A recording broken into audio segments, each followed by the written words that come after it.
Hello and welcome to Rolling with Review. I'm Will, and with me as always is the person who blinded me with science, Sarah. And today we're doing a review of CoLab, the Deluxe Edition. Now, if you want to see our two-player perspective and accessibility, check out our other video, Rolling with Two, CoLab.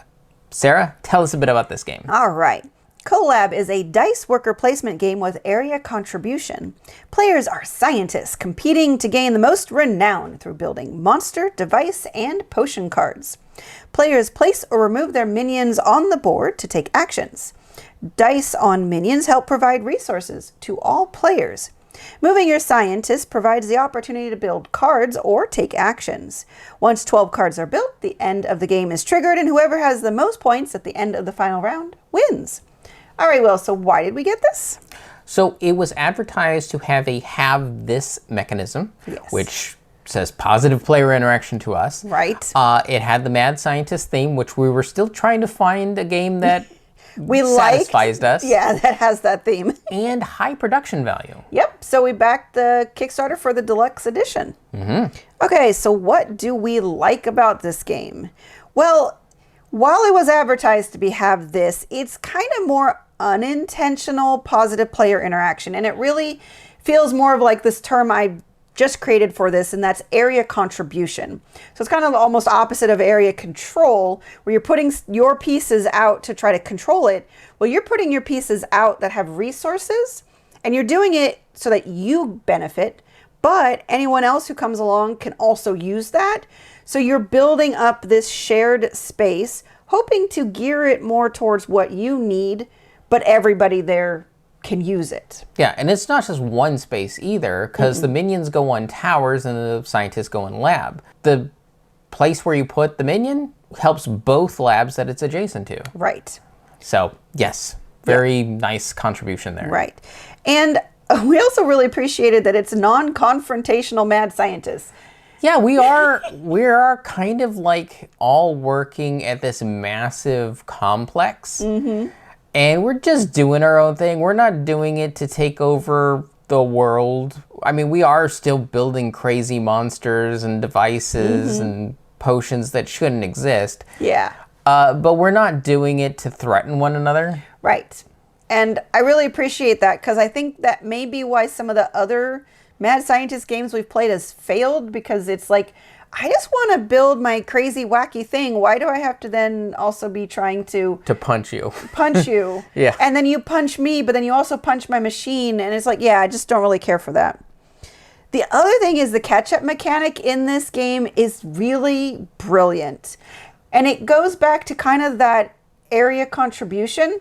Yeah.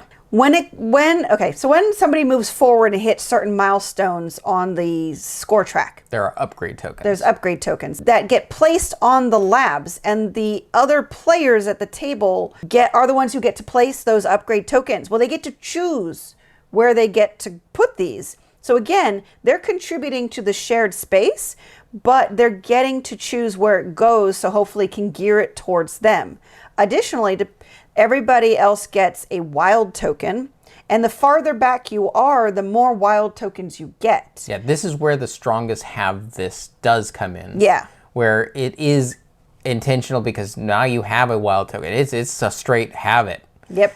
And if you're even further back, you count the extra upgrade spots that you might have still been between and get even additional wild tokens.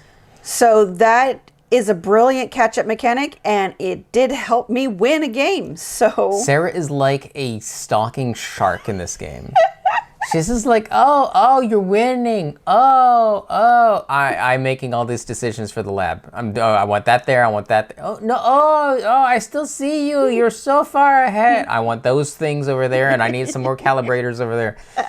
And then by the time it comes in, she's just zooms right ahead. And like, sucker. Eat my dust. Yeah. But yeah, it works really well. Maybe it has less of an impact in higher player count games, but in a 2-player count game, since you kept building things that were worth more. Yeah.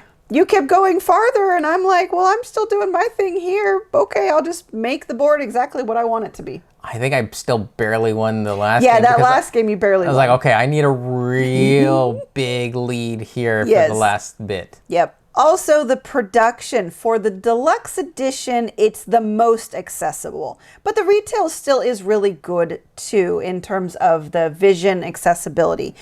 We just really recommend watching our Rolling with 2 videos because we go over that. Yeah, really I think the real standout, though, is the dice. Yes. Because they use it mechanically, the dice are double-coated so that if it's a blue icon, it's also on a triangle. Yes. If it's a purple one, it's also on a circle. And if it's a red icon, it's also on a red diamond. Yeah. And that just makes it doubly easy to see, and you don't have to worry about the color. Especially since they chose red, blue, and purple. And so people with certain vision, colorblind issues, they're not going to be able to tell the difference because red and blue make purple. So, yeah, that was... That was silly in the colors, but, yeah, but it doesn't matter. They did it very smart. Yes. Also, I absolutely love the art. It's this cute, kind of creepy. Not spoopy. Not spoopy, because it's still more on the creepy. So it's creepy cute or cute creepy. I'm not sure, whichever way you want to do it. But what I also love is there's all these homages to like iconic pop culture. And I know being part of the Kickstarter, I really love the updates where they talked about how their art progress went, where they would give a prompt to their artist, and then the artist would make something, and then they tweak it, and then you'd see the final outcome, and it's just brilliant. I just absolutely love it. Yeah, but it had nods to Hocus Pocus, to Ghostbusters, to Little Shop of Horrors. Yeah. Just all these different iconic kind of. And I'm sure stuff I'm not even familiar with too. Yeah. So yeah, I think it's great. I think that's everything. So let's go over what we don't like about the game. It's not best at 2. Unless... Yeah, unless you do a lot of the express play and the quick play. The quick play. I think they call it specifically express play. I'm pretty sure. Okay. They weren't clear on this in the rules, but we did add basic dice to the minions that are put out on the board that nobody controls. For the 2-player experience. For a 2-player experience, because it doesn't say you should put the dice in, but we found that it made a difference between a game that actually fit into what's listed on the box versus, well, now it's 2.5 hours. Or 3. Or 3, yeah. And someone else did comment on the thread I started on BGG that they also had a very similar experience, that the game was significantly sped up, adding the basic, and we're just talking adding the white basic dice to the non-player minions. It made the game a lot faster. And plus playing with the quick play or express, whatever the rules are called, where you put out all more of the level 1 upgrades and you only play to 10 cards. Because otherwise the game is just too big for 2 players. There's just too much space and not enough building power with what's out there. Or the game's just not dynamic enough with other players contributing. Yes. The other thing is the rules are a bit dense, so read them very carefully. Read all the words, like the word "or," which is very important. We do cover what went wrong in the Rolling with 2 video. Needless to say, because we missed the word "or," we almost broke our brains. Yeah. And also some cards aren't clear. So there is a official FAQ on BGG. There's a nice thread going, so if you have any questions, ask there. And so kind of like this, kind of expect that your first play is going to be a little rocky. It's just that if you really are having questions, to go online, there are answers to it. Maybe you need to rewatch or watch a how to play video. That really helped me. Normally reading the rules is enough for me, but for this game I needed to hear and see it as well.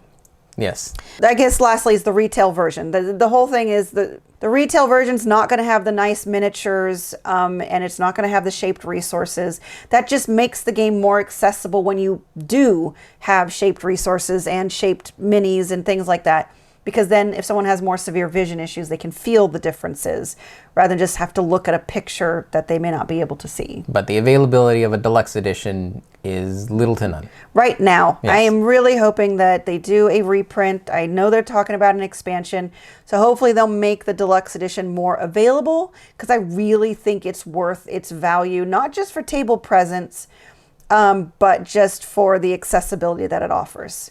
That is one of the things I've noticed is more deluxe components usually equates into better vision accessibility.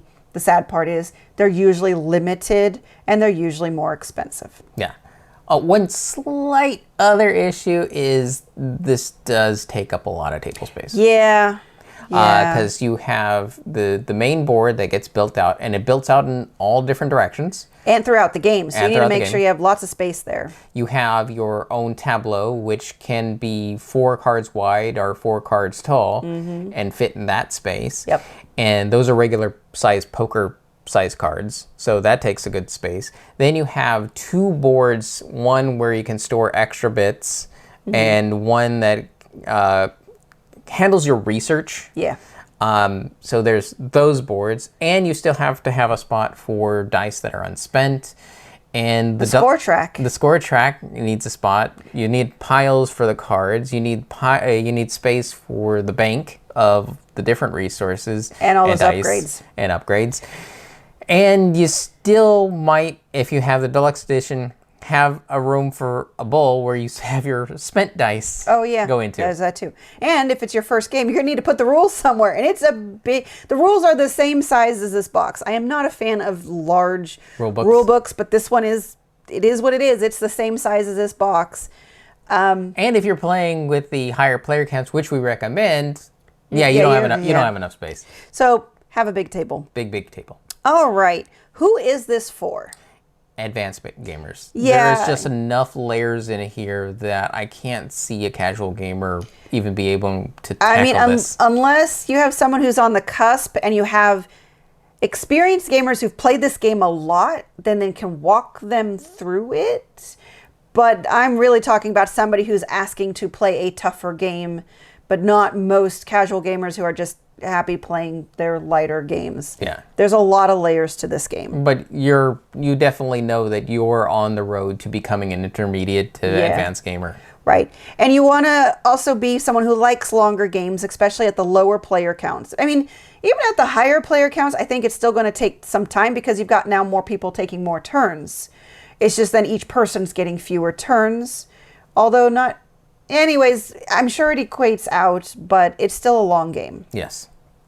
Okay, our ratings. So for our ratings, we each have 1d6 worth of ratings to give. 1 is low, 6 is high. We give a number, a reason why, add them together, and see what it rolled for us.